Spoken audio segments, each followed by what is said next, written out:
আসসালামু আলাইকুম, সাফিয়া তাকটিম চ্যানেলে সবাইকে স্বাগতম। আমি পায়জামার মুহুরির ডিজাইনটি তৈরি করব। তার জন্য আমি এখানে এক টুকরো কাপড় নিয়েছি আর কাপড়টার পাশে নিয়েছি আমি 5 ইঞ্চি পরিমাণ এবং লম্বায় নিয়েছি মুহুরির চেয়ে 5 ইঞ্চি পরিমাণ বেশি।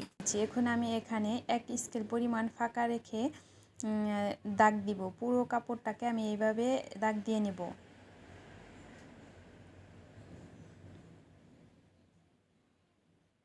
তো দাগ দেওয়া হয়ে গেলে আমি প্রত্যেকটা দাগের মধ্যে চিকন করে একটা করে সেলাই দেব।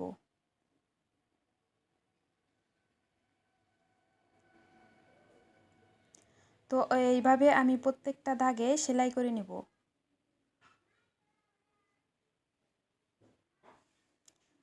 তো আমি এটাকে সেলাই করে এইভাবে তৈরি করে নিয়েছি। এখন আমি এটাকে ঠিক এইভাবে ভাঁজ দিব। আর মাঝখানে যেন দাগ হয় সেজন্য একটু হাত দিয়ে চাপ দিয়ে নেব। তারপর আমি একটা স্কেল দিয়ে এই কাপড়ের ঠিক মাঝখানে একটা দাগ দিয়ে নেব। তো আমার দাগ দেওয়া হয়ে গেছে। এখন আমি এখানে আরেকটু একটু কাপড় নিয়েছি আর কাপড়টার পাশে নিয়েছি 3.5 ইঞ্চি পরিমাণ এবং কাপড়টার লম্বাও নিয়েছি 3.5 ইঞ্চি পরিমাণ। এখন আমি এটাকে ঠিক কানি কানি মিল রেখে তারপরে আমি একটা কোনা তৈরি করে নেব। এইভাবে কোনা তৈরির পরে আমি এটার মাঝখানে আরেকটা ভাঁজ দেব।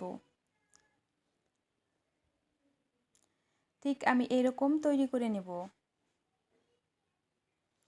তারপর আমি মাঝখানে যে দাগটা দিয়েছি সেখানে আমি দাগের উপর এটাকে রেখে তারপরে এক পাশ থেকে সেলাই করব। আর একটি কোনা বসানোর পর আমি হালকা একটু ফাঁকা রেখে তারপর আরেকটি কোনা বসাবো। তো এইভাবে আমি পুরো কাপড়ে কোনাগুলো বসিয়ে নেব।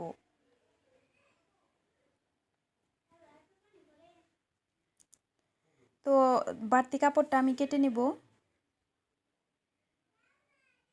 তো এটাকে আমি ভাঁজ দিয়ে তারপরে উল্টো দিকে আরও একটা আমি এখানে সেলাই করব।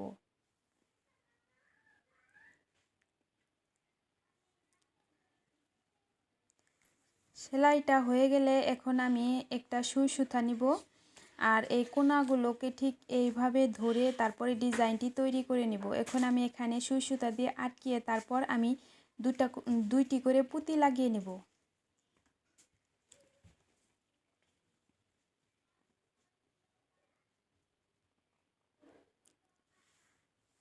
তো আমি সেমভাবে প্রত্যেকটা কোনায় ঠিক এইভাবে ধরে ডিজাইনটি করে তারপরে সুই সুতা দিয়ে আটকিয়ে নিয়ে তারপর দুইটি করে পুঁতি দিয়ে ডিজাইনটি তৈরি করে নেব। আর এভাবে আমি পুরো মুহুরির লাইন তৈরি করে নেব।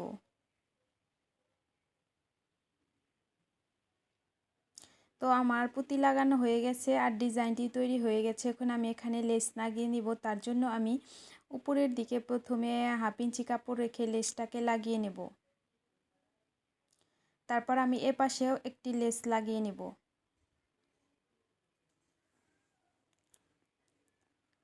এখন বাড়তি যে কাপড়টা আছে আমি সেটাকে কেটে নিয়েছি।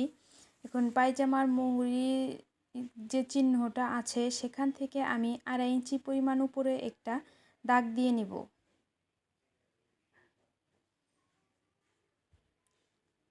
তো এখন আমি এই ডিজাইনটি দাগের উপরে এক পাশ রেখে তারপর সেলাই করব। আমি উপরের পাশে লেসটাকে এভাবে কাপড়ের সাথে আটকিয়ে নিব। তারপর আমি উপরে 1/2 ইঞ্চি কাপড় ভাঁজ দিয়ে লেচের উপর কাপড়টা রেখে তারপরে চাপ সেলাই দেব। এখন আমি নিচের কাপড়টাকে 1/2 ইঞ্চি ভাঁজ দিয়ে তারপরে এই ভাঁজ করা কাপড়টাকে লেসের উপর রেখে তারপরে এখানে একটি সেলাই দেব।